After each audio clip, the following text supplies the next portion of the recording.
Hello, hello, hello.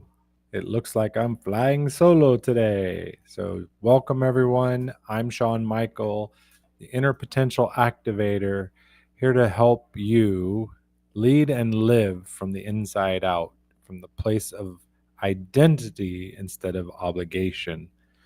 I love doing these Monday shifts and sharing what I've learned, what I've processed in my journey with others, and coming up with some interesting topics. I'm Sean Michael.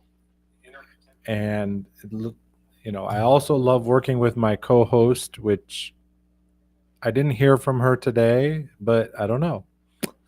Something come up. Anyway, thank you for being here, whether you're here on Team Live or Team Replay. I appreciate you joining, and I love to see the comments. I realize I didn't send invites. It's so challenging to get everything aligned so that I can post and invite and get the information to my co-host and see if she's going to make it. Drop a comment whether you're watching live or on the replay. How do you deal with it? What are the challenges you face? And with that, I will go ahead and get into our topic for today, which is about the good person prison, was what I called it, right? How niceness actually blocks our leadership power or our personal power, right? It doesn't, maybe you're not in what would be traditionally called leadership, but I believe every one of us is a leader in some way, even if it's just leading ourselves, because that's where it starts, right? Leading yourself, and then it can spread out into your family, into your workplace. You don't have to have a title. Leadership is not about a title. Yes, you might have a title that says manager or director or something like that, but life is, take your life by the reins, lead your life, lead yourself. So, niceness, right? I did a speech on this at the beginning of 2023 about nice. Most people would agree that they're a nice person, right? We're told to be nice. You should be nice. But let's look at it from a different angle. When it's overly nice, right? When it becomes a polite form of self betrayal. You see, nice and good might be just a costume we're wearing because we're afraid of conflict, of being not being accepted, right? It's, sometimes we call this people pleasing, which I want to tell you, people pleasing is not humility. It's not goodness. It's not niceness.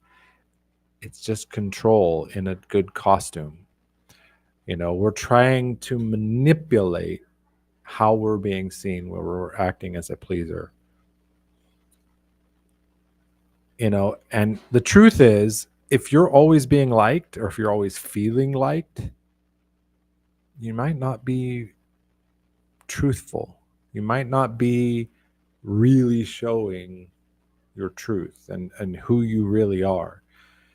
I just talked about this the other day in another event, that there's a quote I heard once: some will, some won't. So what?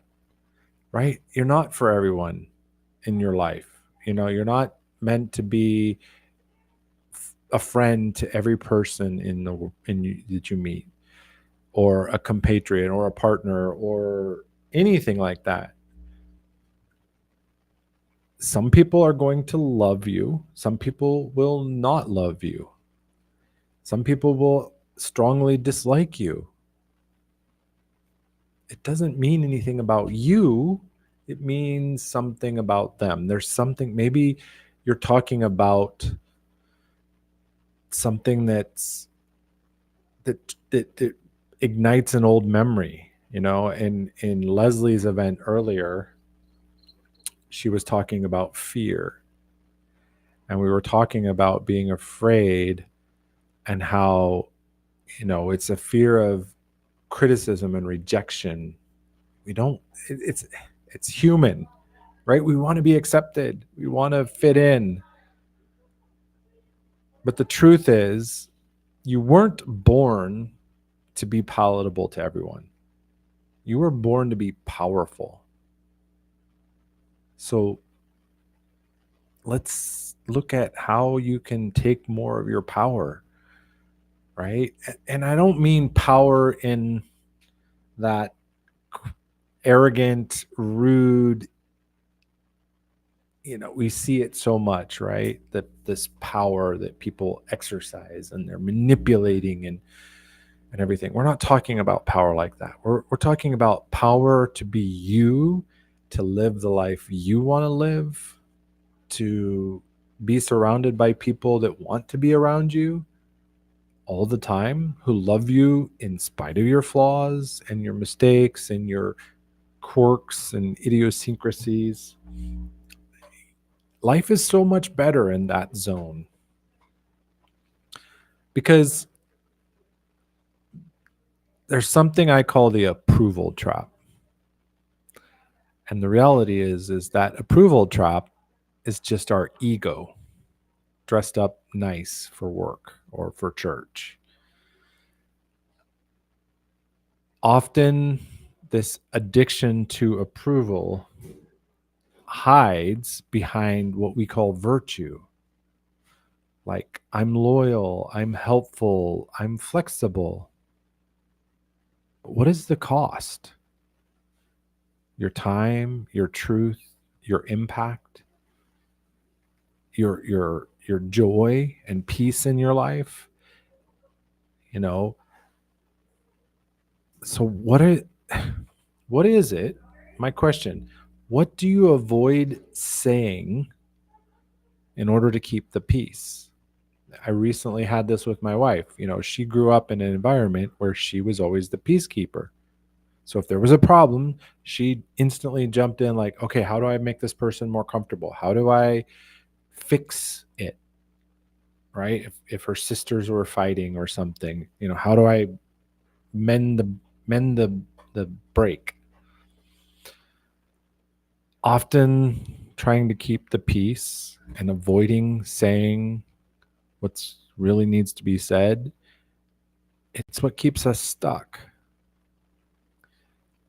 And being the good one is often how we stay invisible, especially as entrepreneurs or leaders or, business people. So do you want to be invisible, or do you want to be seen? Now, being bold in who you are is not betrayal. We've often been led to believe that it is, right? If I'm bold, if I color outside the lines, if because we've heard that, right? You're too loud, you're too wild, you're too whatever. We internalize that. Oh, okay, I can't be loud, I can't be this way because people don't like it, and I want to be accepted. Because a long time ago, it meant, like, if you were not accepted by your community, you were out on your own and you probably wouldn't survive. We don't live in that world anymore, right? We're not children that are dependent on someone else. Most of us are pretty independent, right?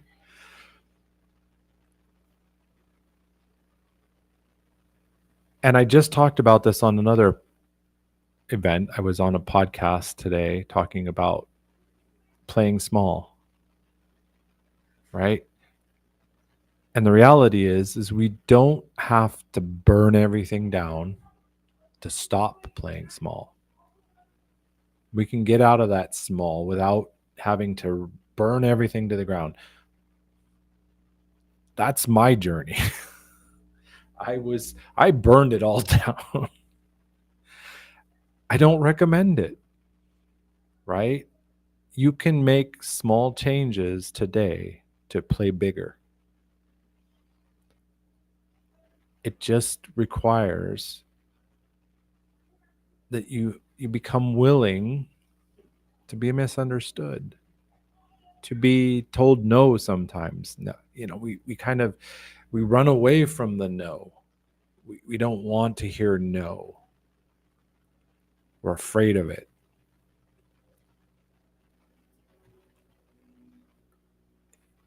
Leadership in general, like I said, as I said, it's not about your position, your title, any of that. Leadership, it's about aligned disruption instead of emotional diplomacy. You see, we can be grounded in grace and still shake the ground that we're standing on.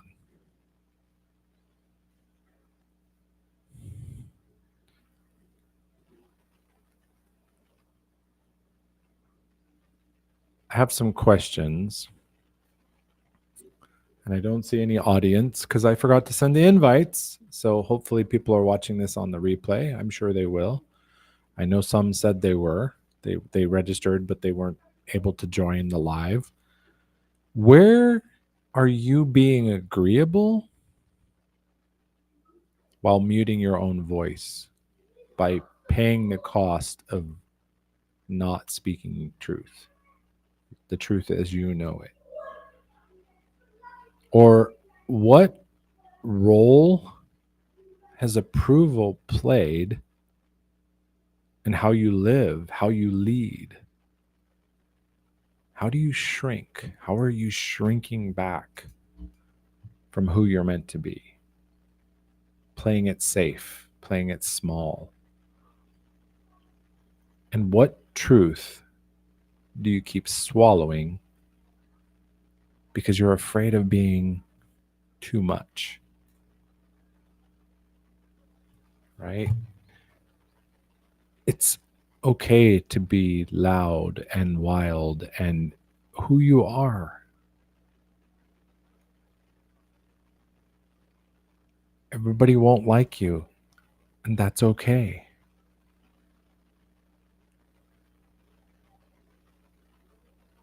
This is a perfect illustration. Here I am alone talking to this camera. As far as I can see, nobody's watching it live. Previous weeks with my co-host, we had a full house. The comments were flying. We celebrated over 100 comments in one stream. And here I am talking to the interwebs. But that's okay because the message is powerful about breaking free of this good person prison. Right? It's not a prison in the traditional sense where you've been locked away and somebody else put you there. The good person prison, you hold the key. I hold the key. All we have to want is to get out, and we can unlock the door. There's no guard. There's no barbed wire fences to keep us from escaping. It's a prison that we hold ourselves in based on old beliefs that no longer serve. That I should be nice, I should be quieter, I should be softer, I should be whatever. Look at the kind of people you attract into your life. Look at the client, if you're in business, if you're a business person or an entrepreneur, what kind of clients are you attracting? What kind of audience are you attracting if you're a creator? Often that is a good indication of the parts of yourself that you're denying, that you're ignoring.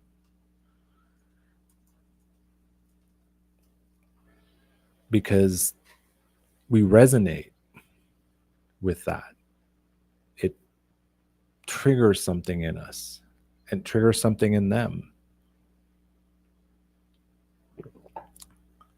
So who are you attracting? Who's coming into your orbit?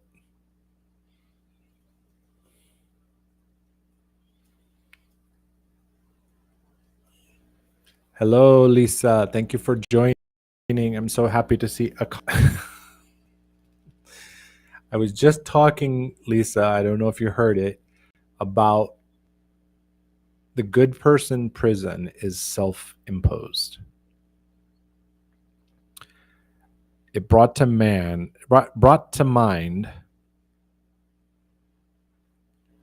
an old story I've heard, and others might have heard this story as well. It's about elephants, a very large, powerful creature. And one day, a man was walking through a camp where they had a lot of elephants.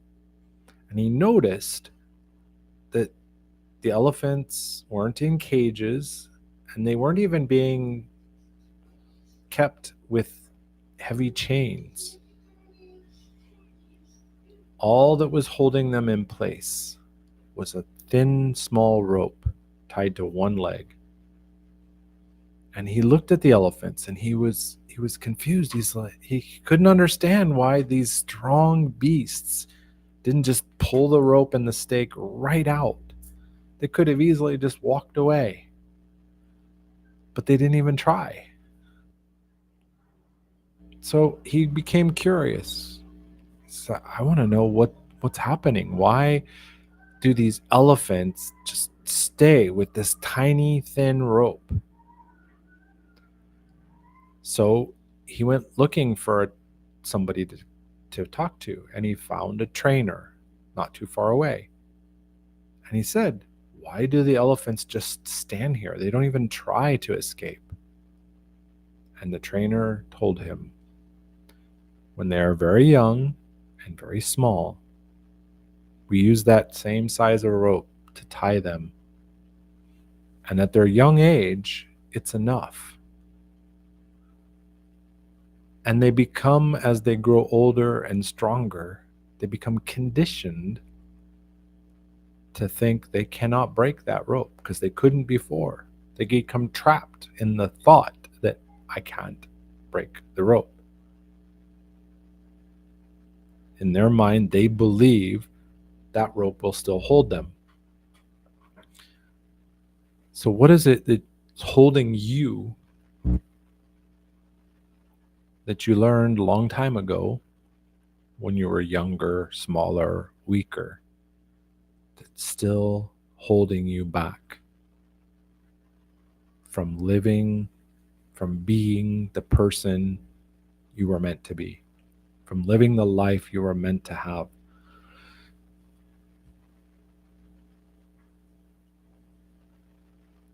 The beliefs we hold, and I often will point out that the three letters in the middle of belief is lie, L-I-E.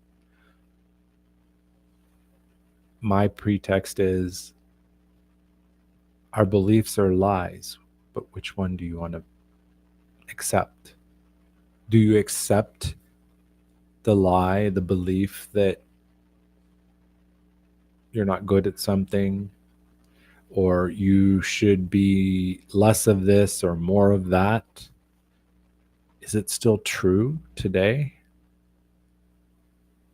Was it a valid belief when you adopted it? Right? There's a great book I read that was called Tell Yourself a Better Lie. And it was so true.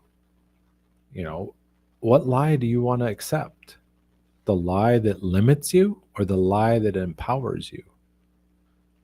And Marianne Williamson says this beautifully when she says, nothing binds you except your thoughts. Nothing limits you but your fear.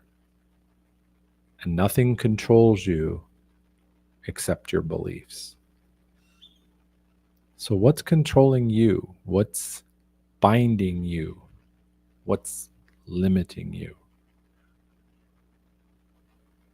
from having and being all you were meant to be? From living a life of joy and harmony and peace with great relationships and a successful work life.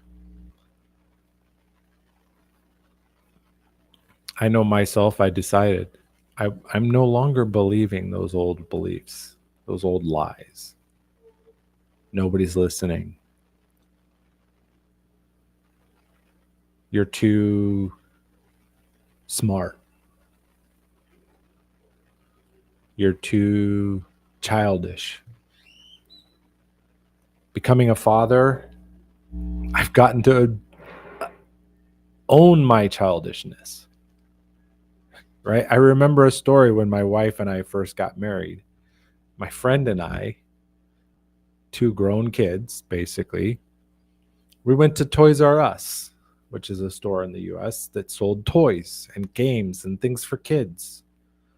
Right? They had a slogan, I don't want to grow up. I'm a Toys R Us kid. They have so many toys and games that I can play with. And my friend and I, we went into Toys R Us, and they had those little bouncing hoppy balls. We were hopping around the store on those hoppy balls, and we were playing with all the toys and just having fun, just enjoying life. And our wives were just shaking their heads going, oh my gosh, we just married big kids. Today, my wife embraces it, and it serves me because I have a young son. And, you know, it's one of the ways we spend time together is playing and having fun and being silly. When it's time for bed, he loves to do rough play and wrestle and get wild and crazy. Or we play video games together or do silly stuff together. It's so much fun, and I enjoy it, and I'm embracing my child.